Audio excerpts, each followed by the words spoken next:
Joel, can you drive a car after having brain surgery?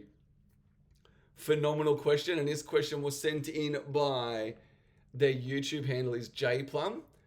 So maybe the name's Joel Plum. I don't know, but jplum, great question. Can you drive after brain surgery? I've actually never been asked this before, but I'm glad that you have. So hey guys, my name's Joel. I am the brain tumor warrior, and on this channel I share all things about brain tumors, brain surgery, and my recovery journey as an insight and hopefully some inspiration for anyone else going through something similar or their families. So I like to split my videos into three. So we're going to talk about could I or couldn't I drive after brain surgery? Point number two, why it was necessary for me feeling like I get my independence back, and three, I'm just going to drop in a nugget of advice here at the end. So point number one, let's just get the elephant out of the room. So I had to wait about 6 months after my brain surgery for me to drive. For those of you who may or may not know, my brain surgery was back in 2020, 3 days before COVID. So the world was in a heavy lockdown after I'd gotten out of hospital. I was in hospital for 5 weeks. I was also then in a rehab facility for a further 5 weeks. After that, I went to live with my parents. So it's about at the 6 month mark, I actually had to go and get an eyesight test. Basically, if I could see, or if I passed this eyesight test, I was well enough to drive. So these are things that you will discuss with your GP, your caregivers, but don't just sit around and wait for it to happen. Be proactive and constantly ask your GP, how do I get back to driving? Am I safe enough to drive? I'll be honest, from day one, probably up to the 6 month mark, I didn't feel like I wanted to drive / did I feel safe driving, because my eyesight was affected. I had double vision for like 3 months. My left hand, still to this day, but actually back then, was very, very, very uncoordinated.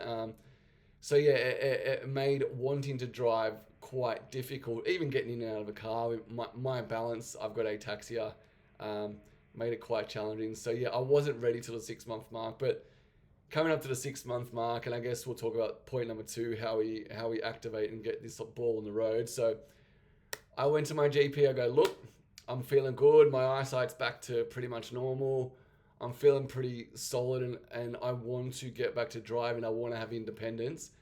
And I just said to them, what's the next steps? And they let me know. They go, look, you need to go and get an eyesight from I believe it was an ophthalmologist, so an eyesight test from an ophthalmologist.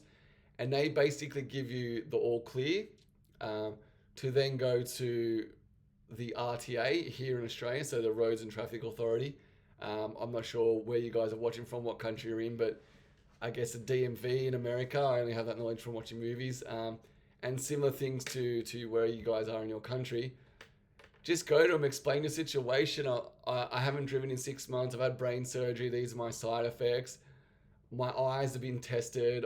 I'm clear to drive. Can I please renew my license? Honestly, having back that independence is game changing. Not only from a mental state of feeling success and another mini milestone brick laid on top that I've achieved progress and I'm moving forward. Just the functional and life satisfaction, feeling of independence, being able to drive, go to the shops, go and watch sport, go to your parents' house, go to your friends and loved ones' houses. The independence of just jumping in a car and driving. Yeah, it's game changing, especially back then. It was COVID, and there was loads and loads of loneliness, and yeah, we were all affected mentally. Being around loved ones and me being able to drive to a loved one's house just gave me that independence and that choice.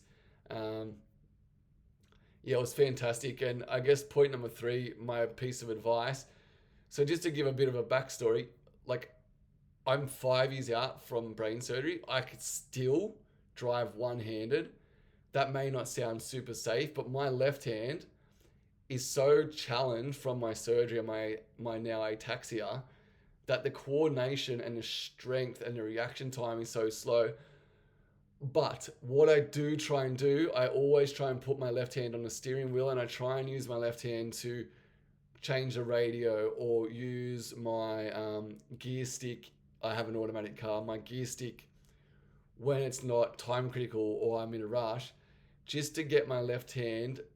My piece of advice is, if you don't use it, you'll lose it. Use your challenge side as much as possible. So yeah, pushing buttons, turning knobs, which I find incredibly challenging. It takes way longer to turn up the radio. Uh, just do it. The only way your challenge side is going to improve is if you use it. My right hand is perfect, and that allows me to drive. My left hand, the only way it's ever going to catch up is if I use it. So use it as much as possible. And yeah, that's my third piece of advice for so point number 3, my piece of advice for anyone trying to get back to driving. You can do it. Do it when you feel comfortable. Make sure you go through your GP and all the necessary licenses and tests, and make sure you're clear to drive. Because when you do, it feels incredible, that independence, the driving to work, the picking up your children, the dropping off your niece and nephew at sport, the going to visit your parents for a long weekend. It's so good to have that independence of being able to drive. And some of you out there may not be old enough or may not have a car, completely fine. But you can commute on buses and on trains, and just having that independence of movement is game changing, not from just a getting around perspective, but from a sense of achievement in your recovery journey. So yes, J Plum, you can drive when you're ready. So yeah, don't be in a rush. Do it when you feel comfortable and safe, because you know you're on the road with millions of other drivers, and their lives are at risk as well as yours. So yeah, be safe. But yeah, get your independence back as early as you can, because it feels amazing. So guys, I'm going to basically end this video the way I always do. I'm sending out loads of positive vibes to anyone going through like chemo or radio or any form of surgery. If you're waiting on an MRI and getting your results back, I wish you nothing but the best.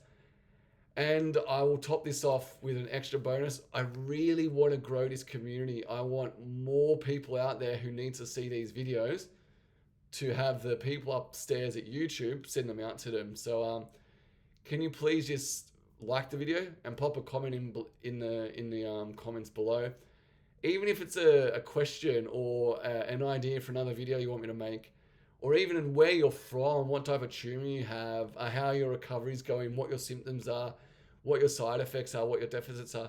Chuck it in the comments. The more action we get on the videos, the more people it gets pushed out to, and the more people that can connect like us, and we can grow our community, because we're up to, I believe, 670 people. Let's try and grow that even more. You know, I've said a million times, I'm not here to become YouTube famous. I'm not trying to be Mr. Beast, but I would love your help to get these videos out to people who need them. Alrighty guys, I'll see you in the next video. Peace.